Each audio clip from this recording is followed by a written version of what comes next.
فتح قوال ہے تو اس نے رات مجھ پر سوال کر دیا کہ بابا فرید کی ہم غزل گاتے ہیں، وہاں جو رسمیں ہوتی ہیں دروازہ کھلتا ہے تو اس میں ایک یہ شعر ہے، اس پر لوگ بڑے اعتراض کرتے ہیں، تو آپ اس کا ہمیں کچھ آپ سمجھائیں۔ میں نے کہا بھائی تم گایا کرو، تمہیں کیا غرض، چھوڑو۔ نہیں جی لوگ پوچھتے ہیں۔ تو اس نے سوال کر دیا، منشی فضل بھی بیٹھا ہوا تھا آپ کا، تو میں نے کہا منشی صاحب بھی بڑے ماشاءاللہ سخن فہم ہیں، تو ان سے پوچھو۔ انہوں نے کہا جی آپ بتائیں۔ اب یہ خاص لوگوں کی بات ہے جو عام لوگوں کے سامنے آ گئی اور انہوں نے چیخنا چلانا شروع کر دیا، اور ادھر اتنا بڑا صوفی مستند عالم سنت کا متبع بابا فرید علیہ رحمت، اتنا بڑا آدمی، اس کا کلام ہے۔ تو اس نے کہا کہ ایک شعر ہے کہ من علیم من ولیم من نبی، میں علی ہوں، میں ولی ہوں اور میں نبی ہوں۔ جم نام رستم نیم بہمن نیم، میں جم بھی نہیں ہوں، جامع جمشید جس کا مشہور تھا، رستم پہلوان جو گزرے ایک کافر تھا، یہ بھی جم بھی مشرک تھا، رستم نیم بہمن نیم، بہمن پہلوان بھی گزرا ایران کا بہت بڑا، تو یہ سب مشرک تھے لیکن بادشاہ تھے، دولت مند تھے، تو یہ لف و نشر مرتب ہے۔ تو بابا فرید کہنا کیا چاہتے ہیں؟ اب اعتراض معترضین یہ اعتراض کرتے ہیں کہ وہ اب من کا معنی ہے میں،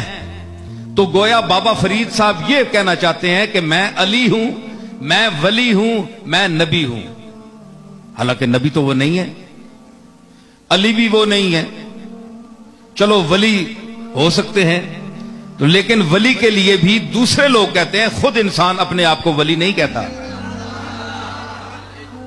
تو یہ آج کا باشعور آدمی بھی ایسی بات نہیں کرتا، بابا صاحب نے یہ بات کیوں کہی؟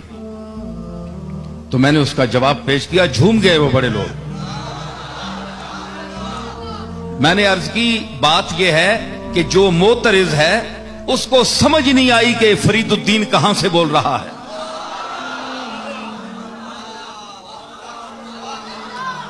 اس کا مطلب جو ہے وہ مطلع میں وہ بات کو صاف کر گئے کہ من سے مراد فرید الدین نہیں ہے، مطلع نے اس بات کا مطلب صاف کر دیا۔ انہوں نے کہا کہ من نیم واللہ یارا من نیم،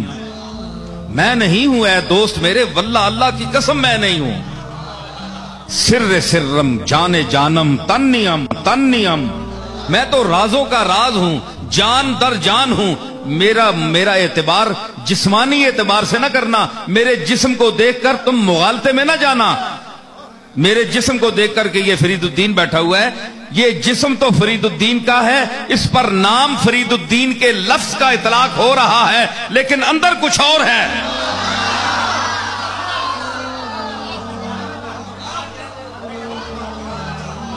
اندر کچھ اور ہے، وہ اور دنیا ہے۔ دیکھیں نا، نور پاکم آمدہ در مشت خاک، پاک نور میری اس مشت خاک میں آیا ہے،